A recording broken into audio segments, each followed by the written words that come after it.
Sud Radio. Ça va mieux en le disant. Jean Dorido. Bonjour Jean. Bonjour Jean-Marie, bonjour à tous. Docteur en psychologie, fondateur d'hypnoseparis.com. On revient avec vous sur cette actualité, l'une de ces actualités de la semaine. C'est le bras de fer engagé avec l'État français par les 3 principaux sites pornographiques qui ont décidé de devenir inaccessibles en France. YouPorn, Pornhub et RedTube ont coupé l'accès à leurs vidéos sur leur plateforme aux internautes français. Ils protestent contre la demande du gouvernement de mieux vérifier l'âge de leurs utilisateurs. Ça a fait un choc parce que ce sont des sites extrêmement fréquentés. C'était des sites extrêmement fréquentés en France. C'est pour ça qu'avec vous d'ailleurs, on va s'interroger. Comment expliquer un tel succès en France des plateformes pornographiques ? Alors c'est une très bonne question Jean-Marie, tenter d'expliquer ce succès, d'autant que vous l'avez rappelé, l'Hexagone se classe dans les plus gros consommateurs dans le monde. La France, aux dernières nouvelles, c'est le deuxième plus gros consommateur mondial de contenu pornographique, juste derrière les États-Unis. Et alors, les raisons plutôt d'un tel succès, en fait, elles sont nombreuses. Tout cela est multifactoriel, comme on dit. D'abord, le premier point, c'est que la sexualité, typiquement, ça fait partie du domaine de l'intime. Donc, ça veut dire que c'est caché, évidemment, au tout venant. Et cela, bien sûr, ça crée un phénomène de curiosité. C'est cette fameuse tentation de regarder par le trou de la serrure. Et cette excitation, ça crée une attente, une demande très forte. Et du point de vue des neurosciences, le deuxième point, c'est que cette attente très forte, elle entraîne, dès qu'elle est satisfaite, une forte libération de dopamine dans le cerveau. La dopamine, c'est l'hormone du plaisir, du plaisir brut, si j'ose dire. Et cette hormone, la dopamine, elle est à la base du système de récompense. Pour parler de façon très claire, c'est ce qui crée en fait l'addiction, c'est ce qui rend accro la dopamine. Enfin, le dernier point, qui n'est pas le moindre, c'est évidemment précisément l'anonymat. C'est-à-dire qu'aujourd'hui, n'importe qui peut accéder n'importe quand à du contenu pornographique. Il suffit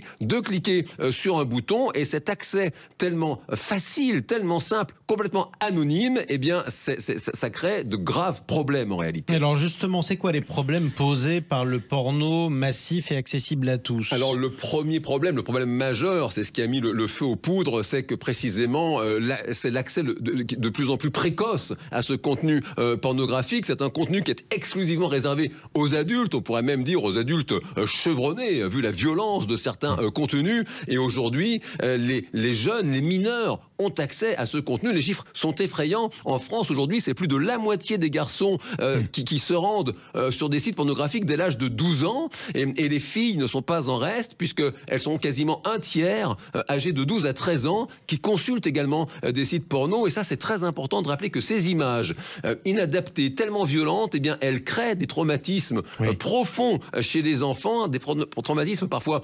irréversibles et qui ont des répercussions parfois à vie sur la santé mentale et sur le rapport à la sensualité et au corps, y compris à leur propre corps. Le deuxième problème, c'est que ce succès du porno, eh bien, il impacte négativement la vie sexuelle des Français. Et aujourd'hui, vous avez typiquement une Française sur 2 qui explique qu'elle s'adonne à des pratiques contre son gré, simplement parce que son compagnon ou sa compagne lui dit écoute, si, regarde, tout le monde le fait. Non, c'est dans le porno que ça se fait. Et en fait, ça banalise des pratiques sexuelles qui traditionnellement sont très très à la marge en réalité. Et puis le troisième point, eh bien, c'est cette fameuse dopamine qui va créer chez certains utilisateurs adultes cette fois, eh bien, des phénomènes d'addiction. Donc ça peut devenir effectivement dramatique. Si on s'arrête sur l'addiction, Jean, comment ça se met en place ?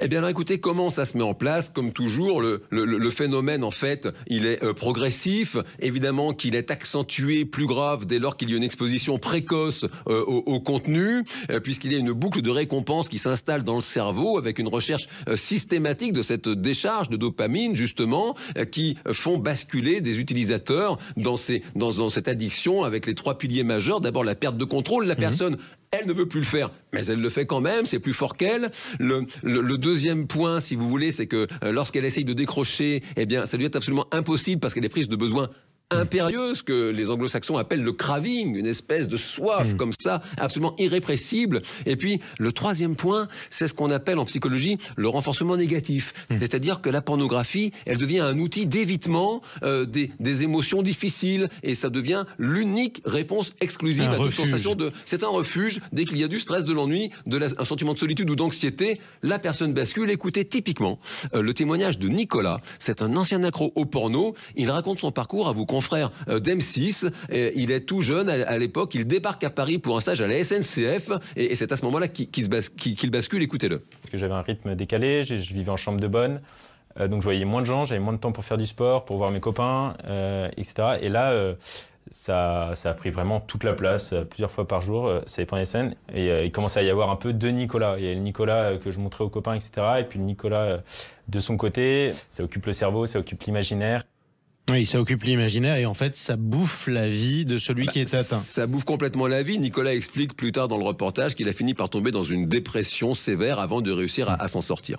Exactement. En 3 mots, pour conclure assez rapidement, mon cher Jean, quelle solution on peut trouver parce qu'on va quand même pas priver les gens de smartphones pour leur éviter de tomber là-dedans. Alors évidemment non. Maintenant, le premier point, c'est la protection des mineurs. Il y a vraiment urgence. Les effets sur la jeunesse sont absolument dramatiques. Le deuxième point, c'est justement d'aider les jeunes à mieux entrer dans le monde de la sensualité, notamment à travers l'école, au collège, au lycée, avoir des groupes de parole, avoir des échanges constructifs dans une atmosphère sécurisante et bienveillante. Et puis le troisième point, c'est aussi inciter les adultes à mettre une distance peut-être plus satisfaisante avec ce contenu pornographique, puisqu'aujourd'hui, les plateformes que vous avez citées, Jean-Marie, en France, c'est chaque jour 8 millions de personnes qui se connectent. Donc il y a vraiment du travail pour aller davantage vers la vraie vie plutôt que sur les expériences virtuelles.